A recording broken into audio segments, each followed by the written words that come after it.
I am an author. I'm also an educator, so I'm a zoo educator. I like teaching kids and students about conservation and the environment. And I'm also a scientist. I'm an environmental scientist. So I sort of use all those three things in my life and have a lot of fun with them. And I love adventures and hiking and things like that. And I love popping those sorts of things in my books. Road is actually one of my favorite manuscripts that I've ever written. I really love this book. But basically it's a road trip at the end of the world sort of thing. So if you can imagine, we've got our protagonist, Eva. She's on a school trip to Brazil, looking at the mining situation. It's like a geology trip. And then the world's financial systems start to collapse. So if you can imagine that, one day you're allowed to take $200 out of the ATM, the next day you're allowed 50, and then the next day it's 20, and the lines are getting longer and people are getting more desperate.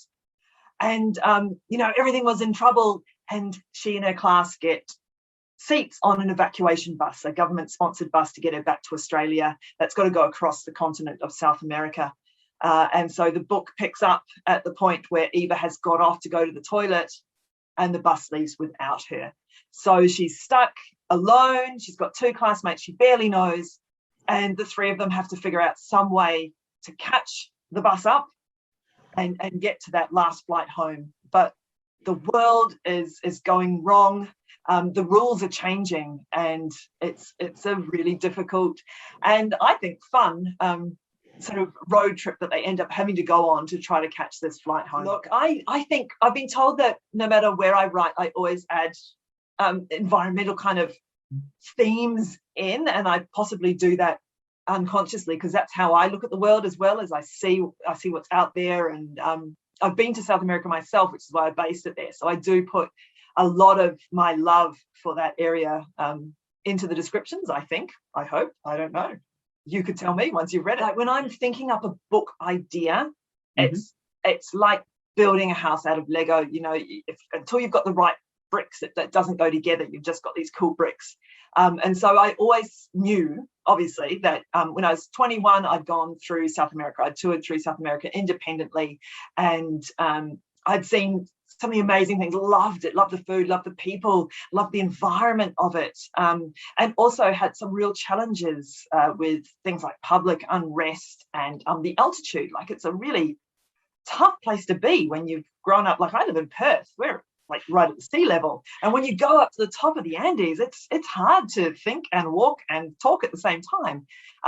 So it had challenges and it had beautiful things as well. And thankfully, to pass me, high five, I wrote a really good diary. So I had a lot of memories there. So that's always been there in the back of my head, that this was this amazing place that you could put a really cool story together in.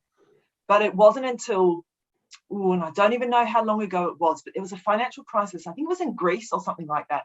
And I was listening to it on the TV, and they're talking about these lines for the ATMs and how these people weren't able to get out more than a certain amount. And I'm like, that's their money in the bank and you can't get it back. What's the point of money? I think, well, if that got bigger, that would be a really cool premise for a story. And then that's when the idea of South America and some sort of financial crisis came together to think up this story. I'm a big believer in writing things that you know.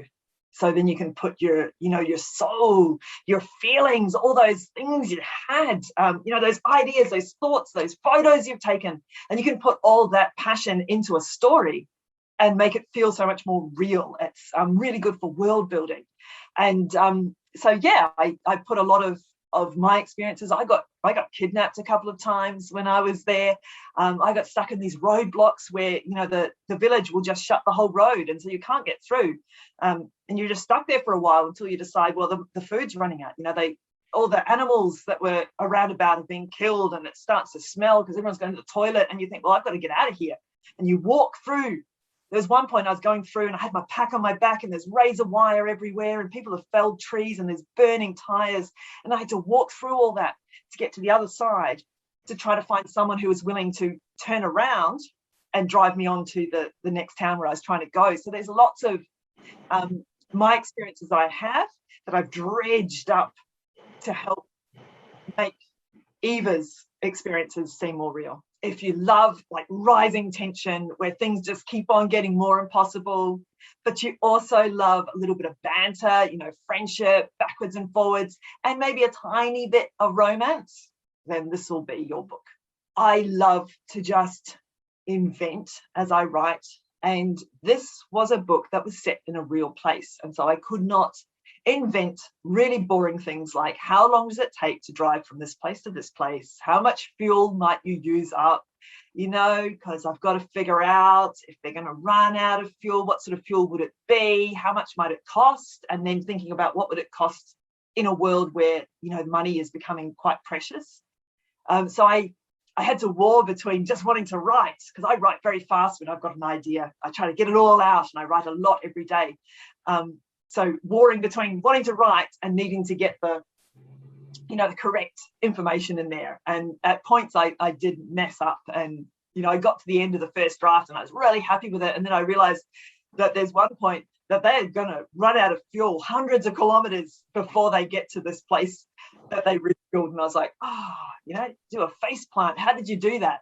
But actually, it's an opportunity as well, because then I thought, well, how would they get fuel in the middle of nowhere? And so I had to invent something that happens that is actually one of my favorite bits of the book now. So I love kids' books. Like, I think that, you know, my favorite area is middle grade, which is sort of 9 and above, through to young adult. So that's where Evacuation Road is. It's more young adult, but I think an older middle grade reader would love it as well.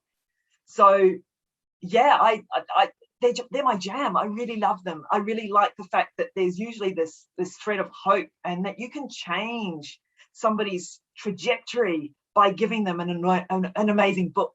You know, when I was a child, I picked up some fantastic books, and it just changed how I thought about things. And, you know, you'd sink into this world and you'd want to be imagining yourself in there.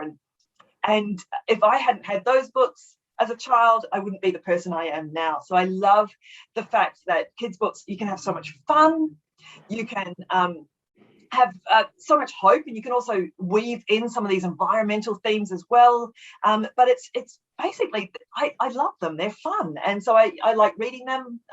Evacuation Road's my second book that's going to be published, but it's my first young adult. So my first book was a middle grade story.